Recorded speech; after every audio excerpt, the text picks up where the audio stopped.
Bonjour, je me présente, Dani Paradis, vice-présidente principale Québec et pratique Oracle pour le Canada.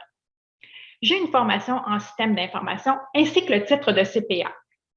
J'ai joint Alithya en 2016, suivant la vente de mon entreprise Pro2P, spécialisée Oracle ERP.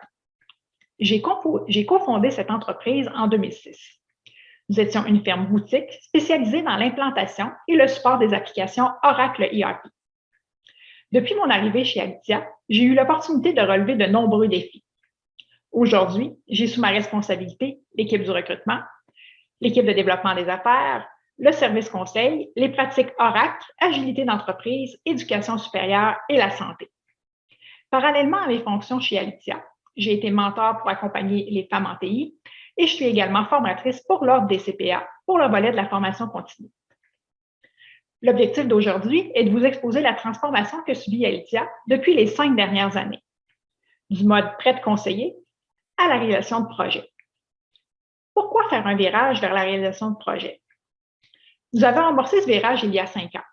Plusieurs de nos clients avaient de nouveaux projets à réaliser et faisaient face à une désuétude de leur système qu'ils devaient revoir ou même totalement remplacer. Nous avons donc formé le Centre de solutions numériques qui permet d'effectuer la livraison de projets. Alithya peut réaliser les projets en mode responsabilité unique ou en mode co-développement. Dans le mode responsabilité unique, ceci signifie que tous les employés participants au projet sont des employés d'Alithya, alors que dans le mode co-développement, les équipes de livraison composées d'employés d'Alithya et du client travaillent ensemble à la livraison d'un projet. Le modèle de tarification peut également prendre 2 formes, soit temps et matériel ou forfaitaire. Donc, suivant l'évaluation des efforts, le client paie pour les heures travaillées sur une base mensuelle. Le client peut décider d'apporter des changements à sa demande originale et l'équipe de projet révisera l'évaluation en efforts et en dollars et le projet se poursuivra sur les bases de ces nouveaux paramètres. Dans le cadre des projets forfaitaires, la portée du projet, ce qui sera livré au client, la durée ainsi que les coûts sont fixés dès le début du projet. La portée du projet ne peut être revue que suivant une demande de changement qui doit être approuvée tant par le client que par l'équipe de réalisation. Maintenant que je vous ai expliqué les grandes lignes de ce qu'est un projet, revenons à la question initiale. Pourquoi ce virage?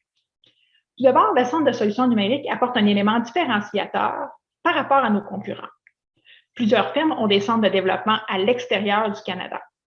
Dans notre cas, nous utilisons des ressources locales et bilingues. Pas de problématique au niveau des heures de travail puisque nous sommes dans le même fuseau horaire que nos clients et nous parlons la même langue qu'eux. Le deuxième élément est la rentabilité. Chaque dollar réalisé en mode projet apporte une contribution marginale supérieure à la contribution marginale du service conseil.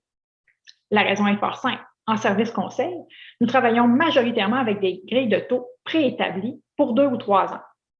La variation de l'offre et de la demande peut avoir un impact important sur le salaire des conseillers.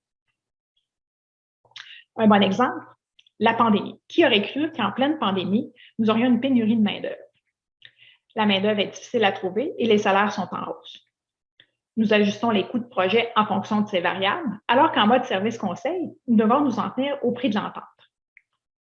Le dernier élément, mais non le moindre, nous avons la responsabilité de la livraison des projets versus le mode service conseil où nous contribuons à la réalisation de projets. Pour certains employés, ceci apporte une grande valorisation de travailler avec une équipe en provenance de la même organisation versus une équipe composée de conseillers provenant de diverses firmes. Comment avons-nous amorcé ce virage? Le premier élément est la création du Centre de solutions numériques qui a vu le jour en 2016. Un premier projet a été réalisé avec 11 ressources.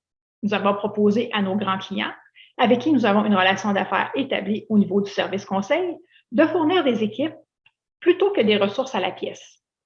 Le fait de fournir une équipe apporte une plus grande synergie et contribue au succès du projet. Nous avons donc réalisé ceci dans quelques équipes chez différents clients. L'objectif suivant est de rendre ce service pour l'ensemble de l'organisation. C'est là où nous en sommes avec quelques clients aujourd'hui. La mise en place du centre a rendu possible le développement de pratiques spécialisées telles que les pratiques agiles, DevOps et BI qui font partie de l'offre de services actuelle et par le biais d'acquisitions nichées telles qu'Askida qui a permis d'apporter l'expertise en assurance qualité et celle de Matricis qui a doté le centre d'une équipe en valorisation de données.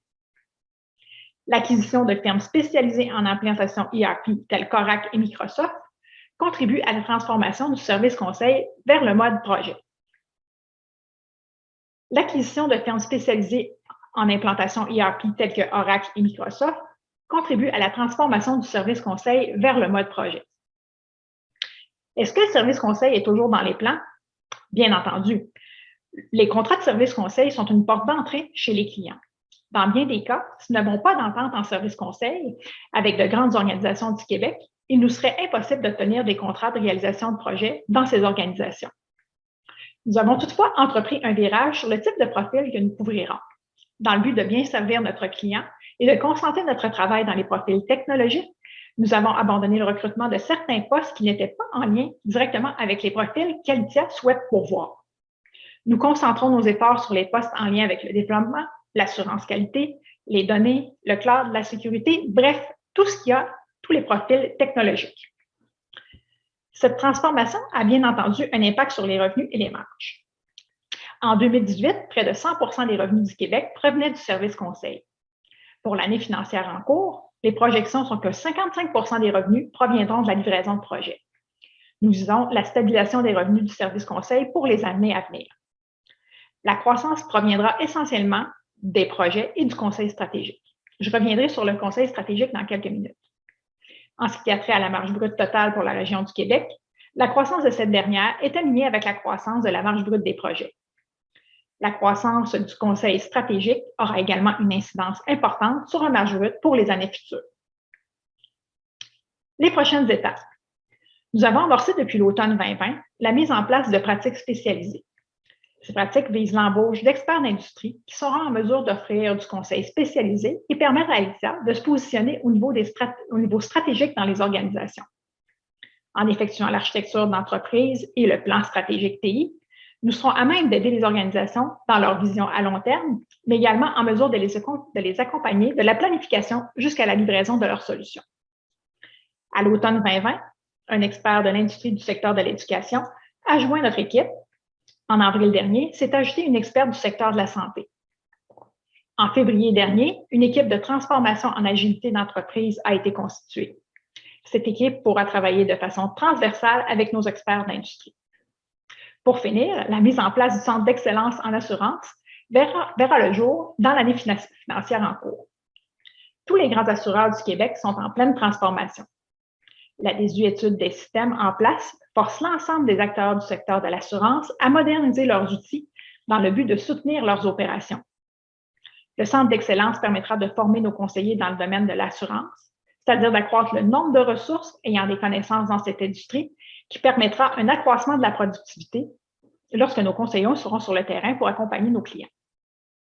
Tant pour Alithya que pour nos clients, la transformation est au cœur de nos préoccupations. Nous concentrons nos efforts à être à l'écoute des besoins de nos clients et adaptons notre offre de services pour répondre aux besoins de ces derniers.